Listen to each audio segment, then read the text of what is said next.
नमस्कार, आप देख रहे हैं प्रदेश का सबसे भरोसेमंद news channel India news Rajasthan. मैं हूं आपके साथ सौरभ त्रिपाठी। आप देख रहे हैं हमारी खास पेशकश बड़ी बहस। इस साल के आखिरी में राजस्थान में विधानसभा चुनाव होने वाले हैं और इसको लेकर कांग्रेस और बीजेपी दोनों ही पार्टियां अपने अपने तरीके से जनता को संबोधित और साधने में लगी हुई हैं। इसी कड़ी में प्रधानमंत्री नरेंद्र मोदी ने सीकर में चुनावी शंखनाद करते हुए एक तरफ राजस्थान वासियों को ढेर सारे तोहफे दिए, वहीं दूसरी तरफ प्रदेश सरकार और विपक्ष के गठबंधन इंडिया के जवाब पर नारा देते हुए कहा कि भ्रष्टाचार भारत छोड़ो। प्रधानमंत्री ने अपने संबोधन में लाल डायरी का जिक्र करते हुए कहा कि कांग्रेस ने राजस्थान में सरकार चलाने के नाम पर सिर्फ लूट की दुकान चलाई है और झूठ का बाजार चलाया है। झूठ की दुकान का सबसे ताजा प्रोडक्ट है राजस्थान की लाल डायरी। पीएम मोदी ने कहा कि इस लाल डायरी में कांग्रेस सरकार के काले कारनामे दर्ज हैं और लोग कह रहे हैं कि लाल डायरी के पन्ने खुले तो अच्छे अच्छे निपट जाएंगे। कांग्रेस के बड़े से बड़े नेताओं की इस लाल डायरी का नाम सुनते ही बोलती बंद हो जा रही है। वहीं कांग्रेस और सहयोगी दलों के नाम बदलने पर पीएम मोदी ने कहा कि कांग्रेस और उनके सहयोगी दलों की जमानत ऐसे फ्रॉड कंपनी की नकल कर रही है जहां पर यूपीए से नाम बदलकर इंडिया कर दिया है और ये कर्ज माफ के नाम पर किसानों से विश्वासघात छिपा सके। प्रधानमंत्री ने कार्यक्रम के मुख्यमंत्री अशोक गहलोत के संबोधन को हटाने को लेकर भी विवाद हुआ। इसके बाद पीएमओ और सीएम गहलोत लगातार बताया जा रहा है कि ट्वीट के माध्यम से एक दूसरे पर जवाब देते रहे। पीएम मोदी ने प्रदेश की कानून व्यवस्था को लेकर निशाना साधते हुए कहा कि राजस्थान के लोग बहन बेटियों के सम्मान से खिलवाड़ कभी नहीं बर्दाश्त कर सकते हैं। छोटी छोटी बच्चियां और स्कूल के टीचर तक राजस्थान में सुरक्षित नहीं है। वहीं लाल डायरी पर प्रधानमंत्री नरेंद्र मोदी के बयान के बाद मुख्यमंत्री अशोक गहलोत ने पलटवार करते हुए लाल डायरी को कपोल कल्पित ठहराया और कहा कि प्रधानमंत्री ने सीकर में लाल डायरी का बात किया, लाल डायरी पर जिक्र किया, भाषण दिया। प्रधानमंत्री पद की बहुत बड़ी गरिमा है और उनके पास इनकम टैक्स, ईडी, सीबीआई है और जिनका जमकर दुरुपयोग हो रहा है। विपक्ष के पास कोई मुद्दा नहीं है, इसलिए वो लोग बार बार लाल डायरी लेकर आ रहे हैं। साथ ही कहा कि प्रधानमंत्री को लाल टमाटर महंगाई से हुए लोगों के लाल चेहरों पर बात करनी चाहिए और आने वाले वक्त में जनता बीजेपी को लाल झंडी दिखाएगी। और इन सबके बीच सवाल उठता है कि आगामी चुनाव में इंडिया वर्सेस एनडीए कौन किस पर भारी पड़ेगा। वहीं दूसरा सवाल यह भी उठता है कि क्या इस बार का सबसे बड़ा मुद्दा भ्रष्टाचार और कानून व्यवस्था होगा। हमारी आज की बड़ी बहस इसी पर केंद्रित है और चर्चा में हमारे साथ जयपुर स्टूडियो से कुछ खास मेहमान जुड़ेंगे और चर्चा हम आप करेंगे।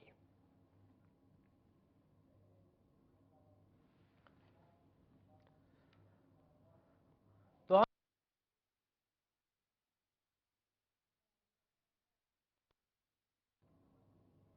राजस्थान में सरकार चलाने के नाम पर सिर्फ लूट की दुकान चलाई है, झूठ का बाजार सजाया है। कांग्रेस का मतलब ही है लूट की दुकान, झूठ का बाजार। और लूट की इस दुकान का सबसे ताजा प्रोडक्ट है, ताजा प्रोडक्ट राजस्थान की लाल डायरी।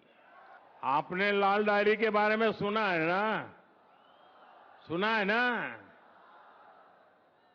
कहते हैं इस लाल डायरी में कांग्रेस सरकार के काले कारनामे दर्ज है। लोग कह रहे हैं कि लाल डायरी के पन्ने खुले तो अच्छे अच्छे निपट जाएंगे। कांग्रेस के बड़े से बड़े नेताओं की इस लाल डायरी का नाम सुनते ही बोलती बंद हो रही है। ये लोग भले ही मुंह पर ताला लगा ले, लेकिन ये लाल डायरी इस चुनाव में पूरी कांग्रेस का डिब्बा गोल करने जा रही है। कांग्रेस और उसके साथियों की जमात ऐसी फ्रॉड कंपनियों की नकल कर रही है। यूपीए के कुकर्म लोगों को याद ना आए, इसलिए इन्होंने अपना नाम यूपीए से बदलकर INDIA कर दिया और इतना लंबा कर दिया कि लोग भूल जाएं। यूपीए के नाम बदला है ताकि ये आतंकवाद के सामने घुटने टेकने का अपना पाप छिपा सके। इन्होंने नाम बदला है ताकि ये कर्ज माफी के नाम पर किसानों से विश्वासघात को छिपा सके। पीएम ने भी, मैंने सुना है कि भाषण दिया वहां पर सीकर के अंदर एक लाल डायरी का। अब बताइए आप, ये जो प्रधानमंत्री पद की बहुत बड़ी गरिमा है, सोचने के पहले उनके बाद में इनकम टैक्स है, ईडी है, सीबीआई है, जिसका पूरा जम के दुरुपयोग देश में हो रहा है। क्या वो जानकारी प्राप्त नहीं कर सकते कि जो डायरी का जो हुआ खड़ा किया गया जानबूझ करके, और जिस प्रकार से एक हमारे मंत्रिमंडल जो हमारे साथ थे मोहरा बनाया गया और 50-60 डायरियां लड़ाई गई असेंबली के अंदर। कल मैंने सुना पार्लियामेंट के अंदर भी लड़ाई गई डायरी है 50-60। तो क्या इतने घबरा गए हैं मोदी जी और इनकी पार्टी? बार बार यहाँ पर आ रहे हैं, वो तो कोई दिक्कत नहीं, राजनीति में आना ही चाहिए, चाहे राजनाथ सिंह जी रक्षा मंत्री हो, चाहे वो गृह मंत्री अमित शाह हो, कोई भी हो, उनकी पार्टी देता है। पर धावा बोला राजस्थान के ऊपर, यहाँ महिलाओं पर अत्याचार हो रहे हैं,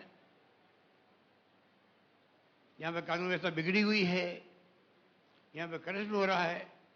सबसे अधिक छापे कहीं पड़े हैं देश के अंदर, तो राजस्थान के अंदर हमारी एंटी करप्शन ब्यूरो ने डाले हैं। ये गवाह है, रिकॉर्ड है इसके अंदर, सब जानते इस बात को। उसके बावजूद भी ये लोग जिस प्रकार से जानबूझ के सरकार को, चुनाव हमारे 3 महीने बाद में, चुनाव के पहले इतने घबरा गए हैं, जनता का मूड देख रहे हैं, जनता क्या सोच रही है, उसको लेके इतना घबरा गए कि घबरा बोखला करके अनशन आरोप लगा रहे हैं। उसमें लाल डायरी ले जाके प्रधानमंत्री, ये जन सैलाब बता रहा है कि आने वाले चुनाव में ऊंट किस करवट बैठेगा। अब राजस्थान की करवट भी बदलेगी और मेरी गारंटी है राजस्थान की किस्मत भी बदलेगी। इसलिए आज राजस्थान में चारों तरफ एक ही गूंज है, एक ही स्वर है, एक ही नारा है, जीतेगा कमल। राजस्थान में युवाओं के भविष्य से खिलवाड़ हो रहा है। पेपर लीक उद्योग चल रहा है, पेपर लीक उद्योग।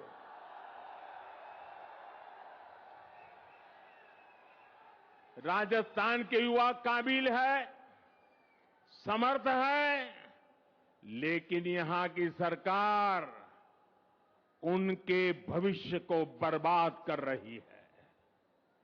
यहां सत्ताधारी दल के लोगों पर ही पेपर लीक माफिया होने का आरोप लग रहा है। लग रहा है ना? लग रहा है ना? राजस्थान के युवाओं को पेपर लीक माफिया से बचाने के लिए क्या करना पड़ेगा? कांग्रेस को हटाना ही होगा। क्या करना होगा? भाइयों बहनों, राज्य सरकारों की एक और सबसे बड़ी जिम्मेदारी होती है नागरिकों की सुरक्षा की, कानून व्यवस्था की। लेकिन कांग्रेस सरकार ये भी नहीं कर पा रही।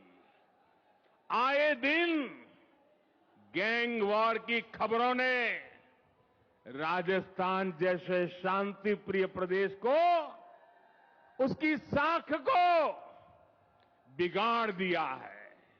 कांग्रेस ने राजस्थान में सरकार चलाने के नाम पर सिर्फ लूट की दुकान चलाई है, झूठ का बाजार सजाया है। कांग्रेस का मतलब ही है लूट की दुकान, झूठ का बाजार। और लूट की इस दुकान का सबसे ताजा प्रोडक्ट है, ताजा प्रोडक्ट राजस्थान की लाल डायरी। आपने लाल डायरी के बारे में सुना है ना? सुना है ना? कहते हैं इस लाल डायरी में कांग्रेस सरकार के काले कारनामे दर्ज है।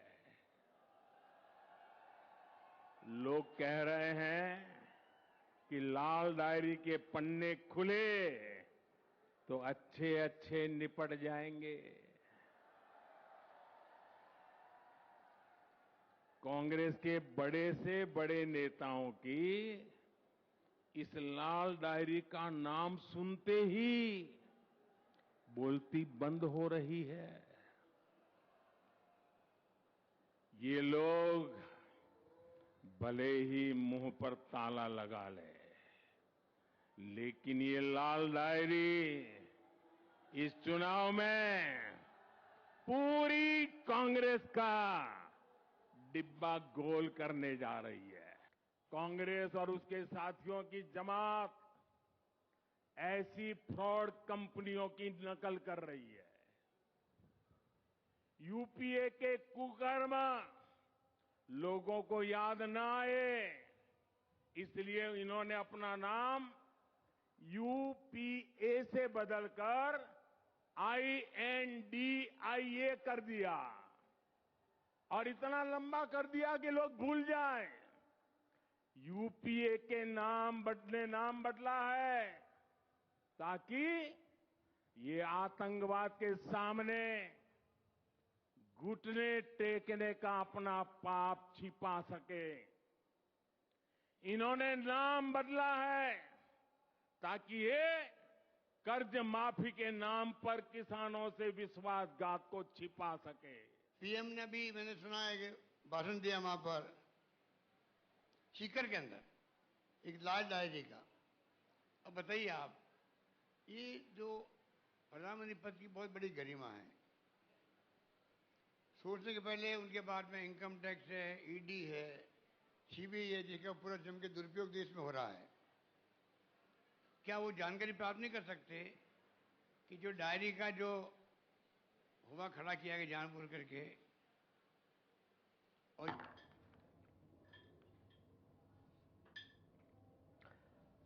तो आज राजस्थान में प्रधानमंत्री नरेंद्र मोदी थे और राजस्थान में लाल डायरी इन दिनों सुर्खियों में है।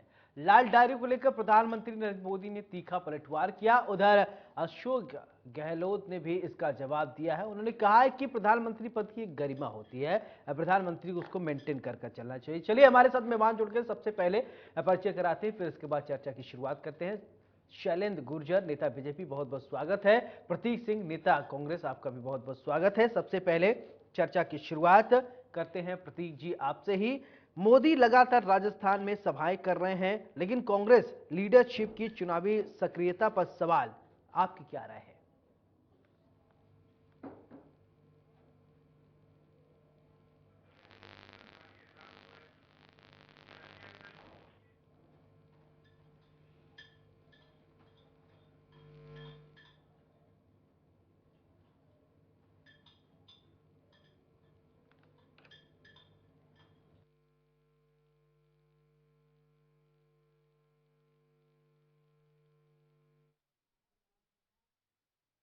रात को अचानक से बोला गया कि नहीं, अगर आप यहाँ पे फिजिकली नहीं आ सकते हैं तो आपका भाषण नहीं होगा। चलिए कोई बात नहीं, मुख्यमंत्री जी ने 5 बातें की थी, वो 5 बातें मैं आपसे यहाँ पे करके जाता हूँ कि सीकर में शेखावटी के अंदर आज रैली कर रहे थे। उस सीकर का जो युवा है वो बहुत ज्यादा, आप देखिए कि भारतीय सेनाओं के अंदर जाता है, तो वो सीकर का युवा, शेखावटी का युवा ये चाहता है कि अग्निवीर को बंद किया जाए और जो परमानेंट पूर्ववर्ती की तरह जिस तरीके से भर्तियां होती थी वो भर्ती की जाए। दूसरी बात, किसानों की बात कर रहे थे आज प्रधानमंत्री मोदी जी, तो मुझे लगता है कि उनके मुंह से किसानों की बात सुनना तो बिल्कुल ही बेमानी है। किस तरीके से इनकी सरकार 3 काले कानून लेकर आई, किस तरीके से सैकड़ों, हजारों, लाखों किसान पूरे 1 साल तक, 14 महीने तक दिल्ली के दरवाजे पर बैठे रहे, इनके दरवाजे पे दस्तक देते रहे, लेकिन प्रधानमंत्री उनकी बात सुनने को राजी नहीं हुए और 700 किसानों की शहादत हो गई।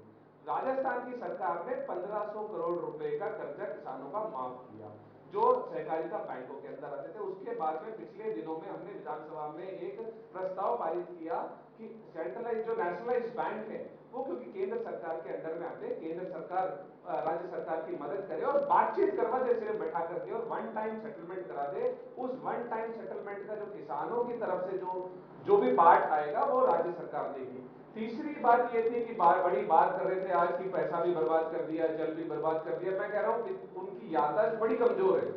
पिछले चुनाव के समय राजस्थान में मुद्दा कानून व्यवस्था को लेकर है। कानून व्यवस्था को लेकर सबसे ज्यादा सवाल उठ रहे हैं कि राजस्थान में कानून व्यवस्था चरमरा गई है। पहले जो प्रधानमंत्री जी ने जो बात बोली है उस बात का जवाब दे रहा हूँ। जल की जो बात कर रहे थे तो 4.5 साल पहले वादा करके गए थे ईआरसीपी का, ईआरसीपी के वादे के अंदर कुछ भी नहीं बोल पाए और क्यों नहीं राष्ट्रीय परियोजना घोषित करते, मेरे को तो यही समझ में नहीं आ रहा। अब मैं आता हूँ आप बात कर रहे थे कि कानून व्यवस्था के ऊपर, कानून व्यवस्था के ऊपर कल ही एक अखबार में खबर छपी है, वो मैं आपसे उसको मैं शेयर करना चाहता हूँ कि उसके अंदर लिखा हुआ है, भास्कर के अंदर कल ही अखबार में खबर आई है कि महिला अत्याचारों के अंदर एनसीआरबी के रिकॉर्ड के मुताबिक सबसे ज्यादा मध्य प्रदेश के अंदर केस दर्ज हुए हैं। राजस्थान अकेला एकमात्र ऐसा प्रदेश है जहां पे महिला अत्याचारों के मामले में एक भी गिरफ्तारी पेंडिंग नहीं है। राजस्थान ही एकमात्र एक ऐसा प्रदेश है जहां पे देखिए आप 13 लोगों को मृत्यु दंड दिए गए, 663 लोगों को आजीवन कारावास और 500-600 लोगों को अन्य सजाएं दी गई। पिछले इनकी सरकार के अंदर 30% महिला अत्याचारों के अंदर जो केस दर्ज होते थे, 30% कोर्ट के इस्तगासे के थ्रू होते थे, वो हमने कम करके। सही बात है, सत्ता पक्ष को अपराध नहीं दिखता है, विपक्ष को ही दिखता है। ठीक है, शैलेंद्र जी इसका जवाब देंगे। ठीक है, शैलेंद्र जी इसका जवाब देंगे। शैलेंद्र जी, मैं आपसे जानना चाहूंगा, देखिए अभी प्रतीक जी कह रहे हैं कि राजस्थान में सब कुछ ऑल इज वेल है, कुछ भी दिक्कत नहीं है, सब बढ़िया। मध्य प्रदेश के नाम जुड़ा दिया कि एनसीआरबी की रिपोर्ट में नंबर 1 पर है, अभी तक राजस्थान हुआ करता था। शैलेंद्र जी, आप क्या कहेंगे? सौरभ जी, मैं इनको याद दिला दूं कि राजस्थान में अभी पौने 5 साल में 11 लाख से अधिक आपराधिक मामले दर्ज हुए हैं। आए दिन लूट, डकैती, हत्या, नकबजनी, यहां तक कि व्यापारी भी सुरक्षित नहीं है, व्यापारियों से फिरौती मांग ली जाती है, अपहरण हो जाते हैं। और राजस्थान महिला अत्याचार, दुष्कर्म और अनाचार में दूसरे नंबर पर है। आप देखिए यहां नाबालिगों के साथ रोज रेप हो जाता है, 17 नाबालिगों के रेप रोज हो रहे हैं और राजस्थान में बहुत अच्छे हालात हैं। आप देखिए दलितों पे अत्याचार जबरदस्त बढ़ चुका है और वो दूसरे तीसरे नंबर की तरफ राजस्थान बढ़ रहा है। आदिवासियों पे अत्याचार जबरदस्त बढ़ चुका है, वो भी आगे आंकड़ा ग्राफ लगातार इनका बढ़ता जा रहा है। और ये कह रहे हैं कि यहां बहुत अच्छी बात है। राजस्थान शांति प्रिय देश था, इसको अशांत बना दिया गहलोत सरकार की नीतियों ने। ना उन्होंने अपराधियों पे लगाम लगाई है, बल्कि अपराधियों को संरक्षण देने का काम किया। और इन्हीं के पूर्व उप मुख्यमंत्री, इन्हीं के पीसीसी चीफ कहते हैं कि पेपर लीक माफिया को यहां पनपा दिया गया है। और आप देखिए पेपर लीक पर कोई कार्रवाई नहीं हुई। आपके मुख्यमंत्री अशोक गहलोत जी कहते हैं कि हमारे राजस्थान में ना कोई नेता, ना अधिकारी, ना कर्मचारी पेपर लीक में इन्वॉल्व है। और उसके बाद आरपीएससी का मेंबर कटारा पकड़ा जाता है, जो कि राजस्थान के इतिहास में पहली बार हुआ है कि आरपीएससी कलंकित और शर्मसार हुई है। हमारी एजेंसियां, भर्ती एजेंसियों की धज्जियां उड़ चुकी हैं, उनकी क्रेडिबिलिटी खत्म हो चुकी है, चाहे माध्यमिक शिक्षा बोर्ड हो, चाहे कर्मचारी चयन बोर्ड हो। आरपीएससी बड़ा अड्डा बन चुका है। और अपराधों की बात करते हैं, गैंग वॉर खुलेआम सड़कों पर हो रही है। राजस्थान में 1 दर्जन से अधिक गैंग्स यहां पनप चुकी है, क्योंकि गहलोत सरकार सो रही है। गहलोत सरकारों ने छूट दे रखी है, पुलिस का इकबाल खत्म हो गया है, आप देखिए सरकार का इकबाल खत्म हो गया है। ये इनके खुद के कांग्रेस के मंत्री और विधायक कहते हैं जबरदस्त यहाँ पे कानून व्यवस्था खत्म हो चुकी है। आए दिन आप देखिए पेपर रंगे रहते हैं और जिस तरह से गैंगवॉर होती है उसमें आप देखिए आम जनता को गोली लग जाती है, उसका हर्जाना कौन देगा ये तो बताएं मुख्यमंत्री अशोक गहलोत जी। हमारी बहन बेटियां सुरक्षित नहीं है, थाने में रिपोर्ट कराने जाती है, अस्मत मांग ली जाती है, स्कूल में टीचर रेप कर देता है, जोधपुर की घटना है अभी, दलित ट्रेंड में चल रहा है कि बहन बेटियों का अपमान, बहन बेटियों के साथ अपमान, भ्रष्टाचार नहीं सहेगा राजस्थान। प्रतीक जी, इसका जवाब मैं आपसे लेना चाहूंगा। शैलेंद्र जी ने कहा है, ठीक है प्रतीक जी, बहन बेटियों पर अत्याचार नहीं सहेगा राजस्थान, बहुत तेजी से ये ट्रेंड कर रहा है। महिलाओं पर जिस तरीके से आपराधिक मामले चल रहे हैं, बीजेपी की तरफ से ये सवाल उठाए जा रहे हैं, महिला सुरक्षा को लेकर क्या कुछ रोड मैप आपने बनाया है?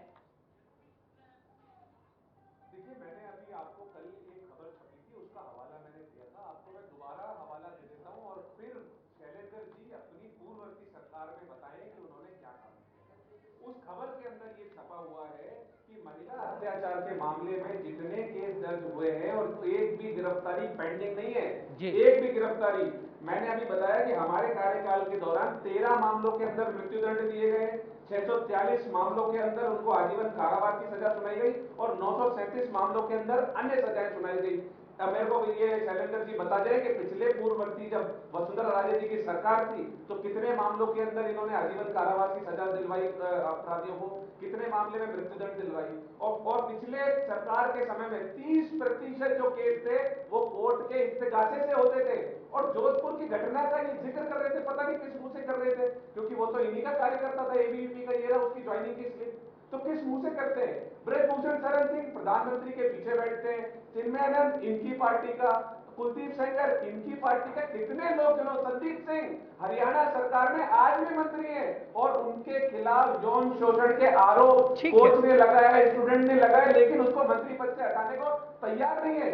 ब्रजभूषण शरण सिंह हर दिन प्रधानमंत्री के पीछे संसद भवन में बैठते हैं। चले ठीक है शैलेंद्र जी, मेरा एक सवाल आपसे, ठीक है प्रतीक जी आपकी बात आ गई, प्रतीक जी आपकी बात आ गई। शैलेंद्र जी, मेरा एक सवाल ये कि आज प्रधानमंत्री नरेंद्र मोदी ने सीकर में संबोधित किया, लाल डायरी लेकर कई सारे इस समय राजस्थान में बहुत ट्रेंडिंग में चल रहा है कि राजस्थान में देखा जाए तो कांग्रेस में आपस में ही सिर फुटौल हो रखा है। लाल डायरी को लेकर आपका क्या परसेप्शन है? क्या है ये लाल डायरी की जो एंट्री हुई है? आप विपक्ष की नेता हैं, क्या मानते हैं, है क्या ये? समझाइए दर्शकों को। सौरभ जी, आप देखिए लाल डायरी का जो सच है वो तो इनके कांग्रेस के नेता, कांग्रेस के मंत्री राजेंद्र गुढ़ा जी बताएंगे, क्योंकि वो राजस्थान की विधानसभा में उसको पटल पे रखना चाहते थे, लेकिन माननीय स्पीकर ने उनको इजाजत नहीं दी, उनको बोलने की भी इजाजत नहीं दी, उनको 6 घंटे में 2 दिन पहले बर्खास्त कर दिया। उनका विशेषाधिकार था सदन में कि वो अपनी बात को रखें, लाल डायरी को टेबल करें, सदन की पटल पे रखें ताकि माननीय स्पीकर उसको जांच के लिए भेज सकें। लेकिन कांग्रेस के लीडर आप देखिए, कांग्रेस के मंत्री विधायक बौखला गए, भयभीत हो गए, पता नहीं किस बात पे डर गए, वो उन पर टूट पड़े, डायरी को छीनने लगे, उनको लात घूंसों से मारा, नीचे जमीन पे पटक दिया। 20 से 30 कांग्रेस के मंत्री और विधायक उन पर लूम गए, उनको बाहर विधानसभा के बाहर फेंक दिया। अरे भाई, उस डायरी में कुछ भी नहीं था, जैसे आपके मुख्यमंत्री आज कह रहे हैं कपोल कल्पित है, तो भाई उस दिन हंगामा क्यों किया? क्यों आप उससे छीनने की कोशिश कर रहे थे डायरी को आने देते सदन की पटल पर, दूध का दूध पानी का पानी हो जाता, एजेंसियों को भेज दिया जाता। हमने भी यही कहा है, हमारे विपक्ष के नेता माननीय राजेंद्र राठौड़ जी ने भी यही कहा था कि हम गुढ़ा जी से निवेदन करते हैं कि डायरी और समस्त तथ्य आप परिवार के साथ जांच एजेंसियों को दीजिए ताकि इसका झूठ राजस्थान या सच राजस्थान की जनता के सामने आ सके। आप देखिए राजस्थान भ्रष्टाचार में नंबर 1 पे है। आप देखिए किस तरह से भ्रष्टाचार शासन सचिवालय में है, जहां आप 2.5 करोड़ रुपए मिल जाते हैं, सोना मिल जाता है। अली बाबा 40 चोर की कहानी सुनी होगी, 40 चोर तो पकड़ में आ रहे हैं, अली बाबा का आज तक पकड़ में नहीं आया है। अली बाबा कौन है, किसका पैसा था? हर कर्मचारी नेता भ्रष्ट है। इनके मुख्यमंत्री खुद स्वीकार कर चुके हैं कि भाई शिक्षा उद्योग में भ्रष्टाचार होता है क्या? ये टीचर्स की सभा में पूछते हैं, टीचर बोलते हैं साहब एक बार नहीं 2 बार हमने पैसे दिए तबादलों में। और जब ये इनकी बात, सड़कों के खराब स्थिति है राजस्थान में, आप कभी जाके देखिए, और वो वो जब बोलते हैं प्रधानमंत्री मुख्यमंत्री जी बोलते हैं कि साहब यहाँ तो ठेकेदार और इंजीनियरों की मिलीभगत है, इसलिए भ्रष्टाचार है, सड़कें खराब है। अरे खुद मुख्यमंत्री कमजोर लाचार होकर स्वीकार कर रहा है कि भ्रष्टाचार है। इन्हीं के मंत्री भरत सिंह जी लगातार मुख्यमंत्री जी को चिट्ठी लिखते रहे कि अवैध खनन हो रहा है राजस्थान में बेहताशा, और इनके खान मंत्री प्रमोद जैन भायाई सबसे बड़े खान माफिया हैं, शांति धारीवाल जो है वो खुद वो माफिया है, और इस तरह के एलिगेशन लगाते हैं। इन्हीं के रामनारायण मीणा जो है वरिष्ठ विधायक, वो कहते हैं पूरा गहलोत का मंत्रिमंडल जो है वो भ्रष्टाचार में डूबा हुआ है सर से पैर तक। इन्हीं के राजेंद्र गुड़ा जी कहते हैं आप देखिए कि पूरी सरकार 40% कमीशन से ऊपर 50% कमीशन पे चल रही है। कहीं भी ऐसा कोई काम राजस्थान की जनता का बिना पैसे दे नहीं होता। तहसीलदार पैसे मांग लेता है, गरीब आदमी अपनी बच्चों को छोड़ के जाता है कि साहब मेरे पास पैसे नहीं है, बच्चे रख लीजिए। ये क्या बात करेंगे? टेंडर दे दिए जाते हैं, काम होते नहीं है, ठेके उड़ जाते हैं, 100-100 150 करोड़ रुपए खा जाते हैं। जोधपुर हो चाहे डिस्कॉम की बात हो चाहे जल जीवन मिशन में देखिए हमने 47,000 करोड़ रुपए दिया, ये जल की बात कर रहे थे, यहाँ 30% काम भी पूरा नहीं हुआ। इन्हीं के जल मंत्री ने कहा है महेश जोशी जी ने। और अपराध की आप देखिए वानगी, यहाँ के अपराध पे क्या बोलते हैं महिलाओं पर, इनके मंत्री शांति धारीवाल जी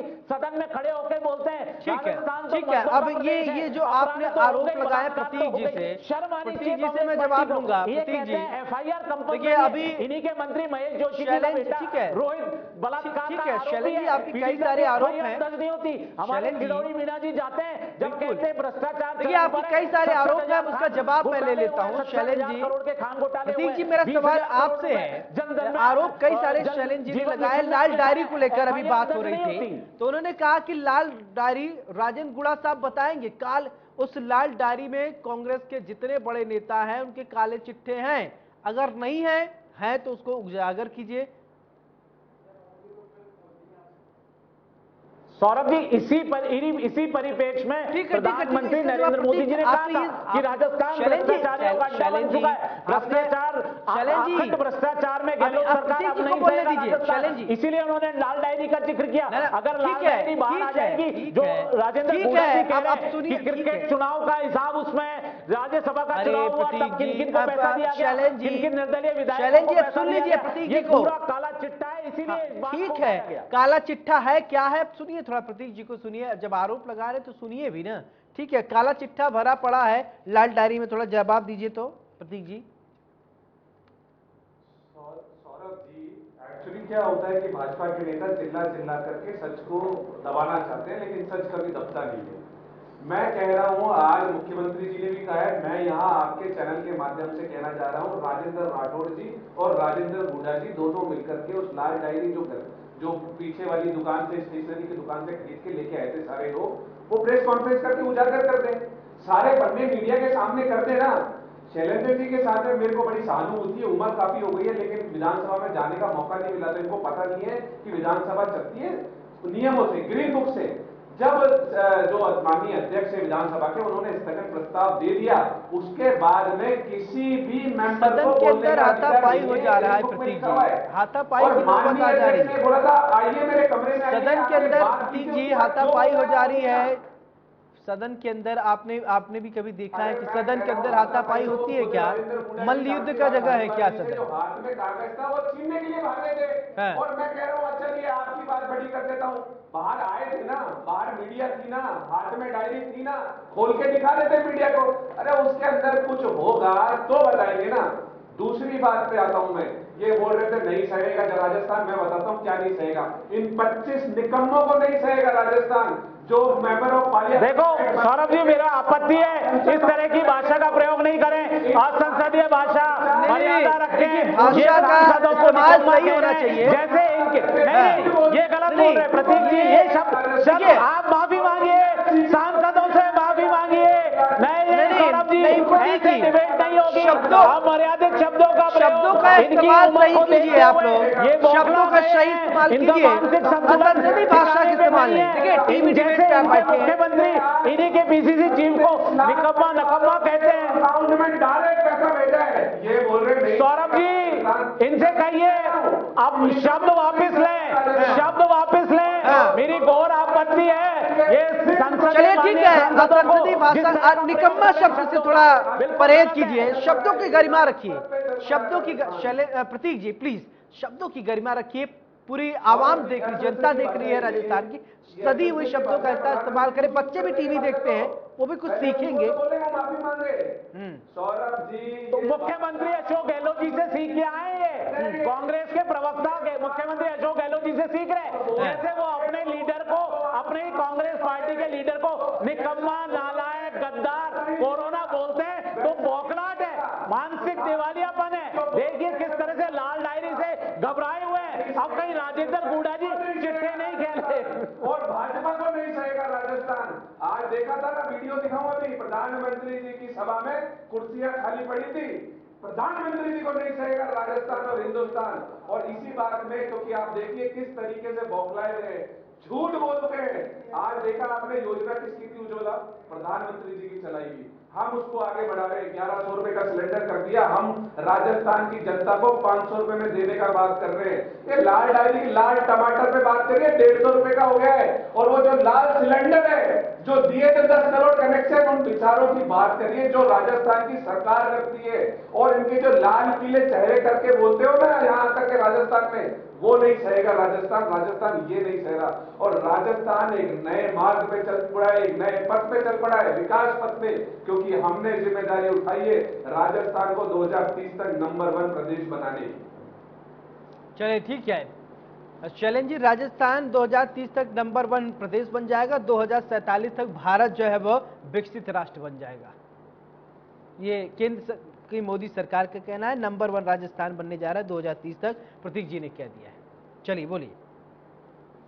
देखिए सौरभ जी बिल्कुल सही कह रहे हैं प्रतीक जी, हालांकि उम्र में छोटे हैं, छोटे भाई है, लेकिन मानसिक संतुलन कई बार खो देते हैं और अमर्यादित भाषा का प्रयोग कर लेते हैं, जो कि आपत्तिजनक है, क्योंकि इनको मालूम नहीं है। आप देखिए राजस्थान नंबर 1 है, भ्रष्टाचार में नंबर 1 है, महिला अपराध दुष्कर्म में नंबर 1 है। आप देखिए किस तरह से बिजली की दरें राजस्थान में सबसे ज्यादा है, पेट्रोल डीजल के भाव राजस्थान में सबसे ज्यादा है, किस तरह से मंडी टैक्स सबसे ज्यादा है, रोड टैक्स सबसे ज्यादा है। आपने लूट लिए 9 बार फ्यूल सरचार्ज लगा दिया राजस्थान की जनता से करोड़ों, उसके बाद आप 100 यूनिट बिजली फ्री दे रहे हो। भारतीय जनता पार्टी 10,000 रुपए सब्सिडी देती थी किसानों को बिजली के बिल पर, वो बंद कर दिया, अब 2,000 रुपए दे रहे हो, क्योंकि 4.5 साल मुख्यमंत्री अशोक गहलोत जी सोते रहे, राजस्थान की जनता को उनके हाल पर छोड़ दिया, कोई विकास नाम की चिड़िया राजस्थान में पैदा नहीं हुई। और आज आप देखिए जब 5 महीने बचे, जब इनके विधायक मंत्री सब बौखलाए हुए हैं और लाल डायरी से पता नहीं क्यों खौफ खा रहे हैं। अरे भैया आपके ही मंत्री,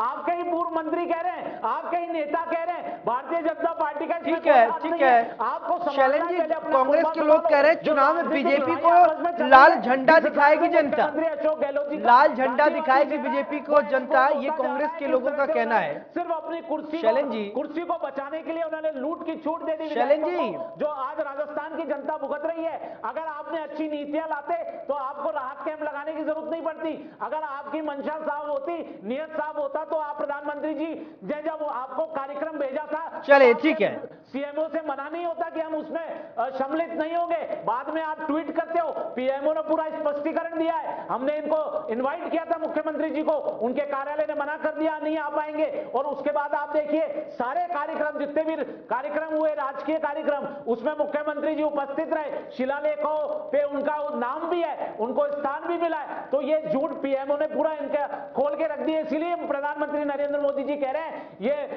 झूठ की दुकान है, लूट का बाजार है, मुख्यमंत्री जी का चेहरा जो है वो एक्सपोज होता जा रहा है। ये ईआरसीपी, चलिए ठीक है, आपकी बात आ गई, आपकी बात आ गई प्रतीक जी, आप ठीक है, आपकी बात नहीं, किसानों का कर्जा ठीक है, अब सिर्फ आप नहीं बोलेंगे ना, डिबेट में 2 लोग आरोप लगाएंगे तो जवाब देंगे। आरोप सुनिए माफी की आप बताइए शैलेंद्र जी, अगर सिर्फ आरोप लगाने का नाम डिबेट नहीं है, आरोप लगाएंगे तो सुनिए, अगर आप सत्ता पक्ष से कुछ पूछ रहे हैं, आरोप लगा रहे हैं, तो सत्ता पक्ष से जवाब लेना जरूरी है ना। ठीक है, ठीक है प्रतीक जी, क्या हुआ?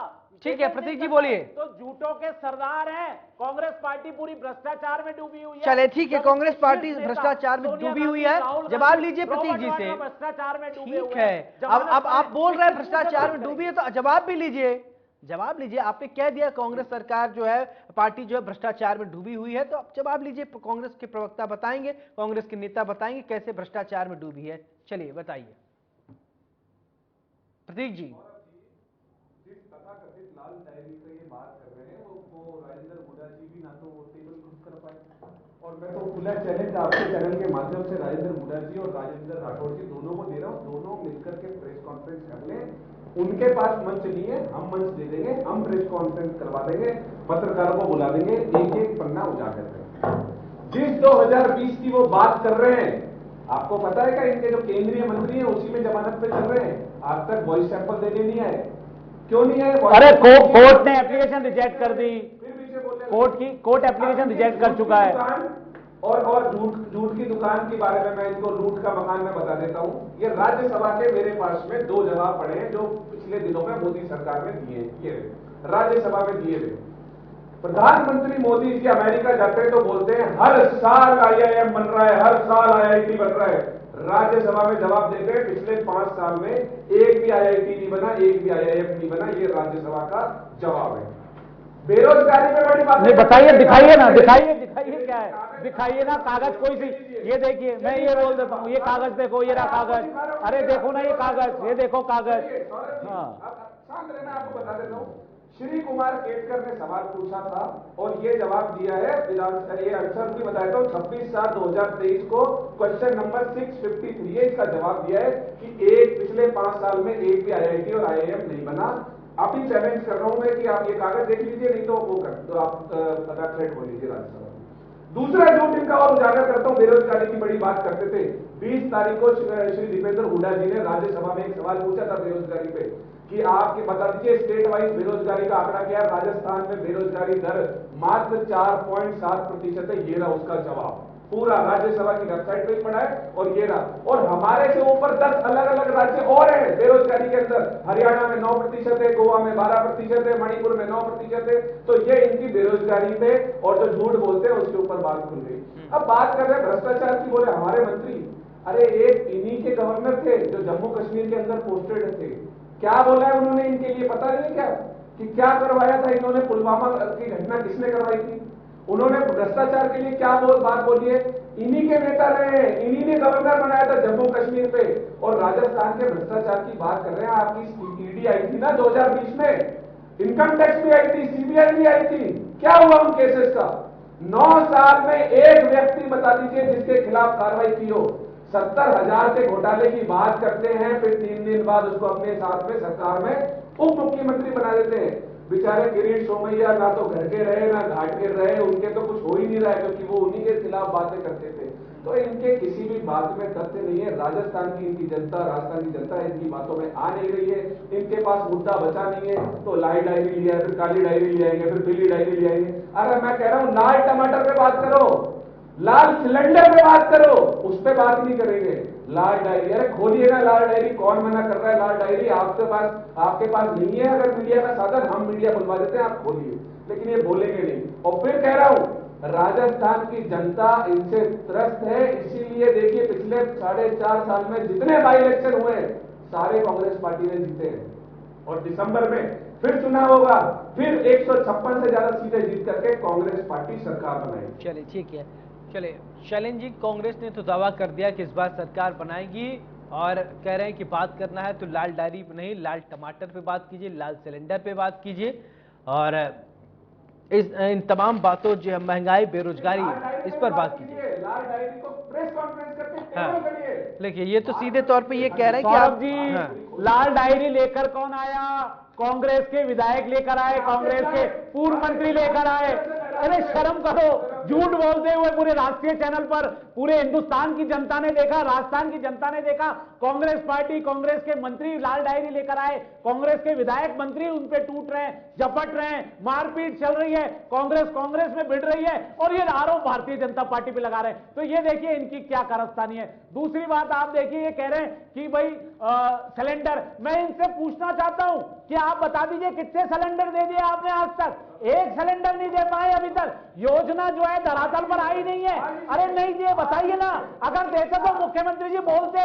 अरे मुख्यमंत्री जी बोलते, लाल सिलेंडर लाल टमाटर पे बोलते। अरे बोलो, बोले नहीं बोले कि मैंने कितने सिलेंडर दे दिए। एक भी सिलेंडर नहीं दे पाए। 2 महीने बाद आचार संहिता लग जाएगी, 2 महीने बाद आचार संहिता लग जाएगी और इसके बाद आप बताइए एक भी नहीं दे पाए। ये आप देखिए, सिर्फ झूठ की दुकान चला रखी है, इनको जानकारी है नहीं। आप बताइए, यही तो प्रधानमंत्री जी कह रहे हैं, आप अपना चेहरा चरित्र बदल लीजिए, आप अपना यूपीए से नाम हटा के इंडिया कर लीजिए, उससे कोई फर्क नहीं पड़ने वाला है। आपका चरित्र जो है वो वैसा का वैसा ही रहेगा। चलिए ठीक है, ये बढ़िया सवाल आपने उठाया है, रेज किया क्वेश्चन, ठीक है। प्रतीक जी, यूपीए से ये देखिए, शैलेंद्र जी कह रहे हैं आपने अपना नाम यूपीए से हटा के इंडिया कर लिया। यूपीए से नाम हटा के इंडिया कर लिया, फायदा मिलेगा क्या? देखिए, मैं आपसे पहले तो ये कह रहा था, मैं ये अपेक्षा कर रहा था कि आप ये बात बताएंगे, क्योंकि राजस्थान का चैनल है और आपके भी वहां पे प्रतिनिधि वहां थे, तो आप ये बताएंगे कि आज 155 करोड़ रुपए की सब्सिडी जो गैस सिलेंडर की है वो लोगों के अकाउंट में ट्रांसफर हुई है। ये मैं आपसे अपेक्षा करता हूं कि आप बताएंगे। जी नहीं, ये तो आज तो बताइए, मैं आपसे पूछ रहा हूँ कि हुई है कि नहीं हुई है, आपको पता है ना ये बात? तो ठीक है, अब वो तो सरकार, आप पॉलिटिकल लोग हैं, आप लोग बताएंगे, हम लोग तो सिर्फ बातें आप लोगों के बीच के मीडिएटर हैं, बताएंगे हम। आपके पत्रकार वहां पे रिपोर्टिंग करने गए थे, आपने खबर चलाई है कि 155 करोड़ रुपए ट्रांसफर हुए 32 लाख लोगों के। दूसरी बात आपकी, चलिए, आप हो सकता है आपकी कुछ बाध्यता हो, आप नहीं बता पा रहे, चलिए कोई बात नहीं, इंडिया पे आ जाता हूं मैं। पहले तो बड़ा सदम राष्ट्रवाद लेकर के इंडिया से बड़ा प्रेम हो रहा था, इंडिया शब्द से, इंडिया शब्द। अब जैसे अगर अपोजिशन ने अपना इंडिया कर लिया तो अब इंडिया से प्रॉब्लम होंगी। मैं कहना चाह रहा हूं, जिसको इंडिया से प्रॉब्लम है, पाकिस्तान चले जाइए या बांग्लादेश चले जाइए, खेलेगा इंडिया, बढ़ेगा इंडिया, जीतेगा इंडिया, और अब इंडिया से दिक्कत हो गई है। अरे ये वही लोग हैं, जब हिंदुस्तान आजाद नहीं हुआ था तो जिन्ना की पार्टी के साथ सरकार चला रहे थे कलकत्ता के अंदर इनके श्यामा प्रसाद मुखर्जी, ये वही लोग हैं, इसीलिए इनको इंडिया से दिक्कत है। ये छद्म राष्ट्रवादी है, राष्ट्रवाद के नाम पे सिर्फ लूटते हैं, और इसकी पुष्टि जो है वो इनके जम्मू कश्मीर के जो पहले गवर्नर रहे उन्होंने इनकी पोल खोली है, मलिक साहब ने।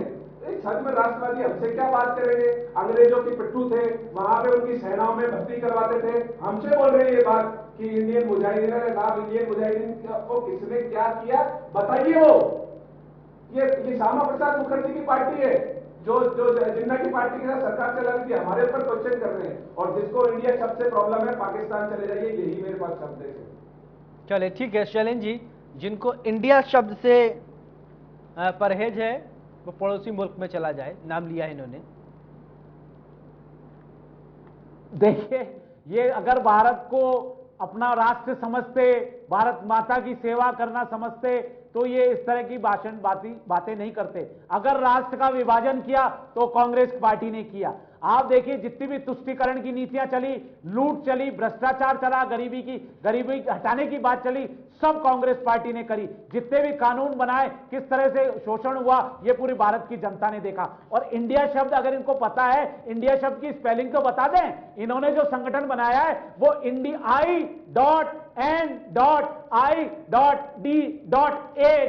ये बनाया है। देखिए, जो बाहर विदेश में जाते हैं, इनके राहुल बाबा, और वहां जाकर इंडिया की बुराई करते हैं, भारत के लोकतंत्र की बुराई करते हैं, दूसरे देशों से सहयोग मांगते हैं, वो क्या इंडिया के बारे में सोचेंगे? आप बताइए। आप देखिए, भारत में जो विकास हुआ वो आपको 2014 का अखबार उठा लेना चाहिए।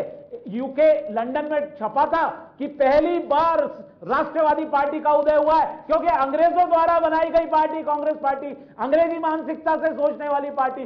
तो ये तो यही बात करेंगे। आज तक ये अंग्रेजी मानसिकता से बाहर नहीं आ पाए, अंग्रेजों के पिट्ठू यही रहे, अंग्रेजों की गुलामी इन्होंने सही, जिसको तोड़ा 2014 में भारतीय जनता पार्टी की सरकार आई शुद्ध रूप से राष्ट्रवादी पूरे बहुमत के साथ। और आपने देखा जितनी भी औपनिवेशिक मानसिकता की चीजें थी हमने सबको हटाने का काम किया। ये तो उनको लेके चल रहे थे, आपने देखा संसद नहीं बना पाए। चले ठीक है, ये कांग्रेस पार्टी। ठीक है प्रतीक, ठीक है, आपकी बात आ गई, आपकी बात आ गई प्रतीक जी। फाइनल कमेंट में आपसे चाहूंगा, इसके बाद प्रोग्राम का वाइंड अप। फाइनल कमेंट आपसे की पूजा कर रहे थे, ये उस फतवे को। ठीक है, ठीक है, final comment India versus NDA पे फाइनल बोल दीजिए। ठीक है, आपकी बात आ गई, जो कांग्रेस पार्टी कभी सोच ठीक है, नहीं ठीक है, सकती। ठीक है। प्रतीक जी फाइनल कमेंट आपसे चाहूंगा, इंडिया वर्सेस एनडीए पे थोड़ा आप क्या समझते हैं, आप बोलिए और इसी बात प्रोग्राम वाइंड अप। आपको एक वीडियो सुना देता हूँ।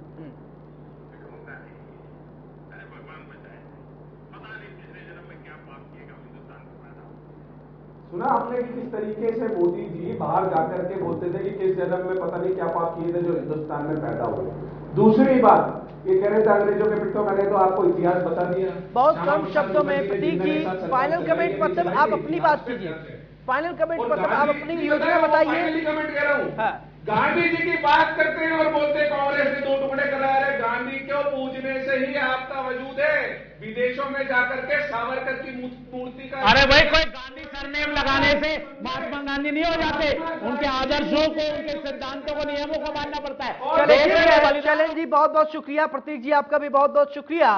तो बड़ी बहस में आज हमने जाना कि इंडिया वर्सेस एनडीए। प्रधानमंत्री नरेंद्र मोदी सीकर में पहुंचे, राजस्थान खूब गरजे। राजस्थान में आरोप प्रत्यारोप की राजनीति शुरू हो गई है। बस वही बात कि मेरा जामा आपके जामा से साफ है।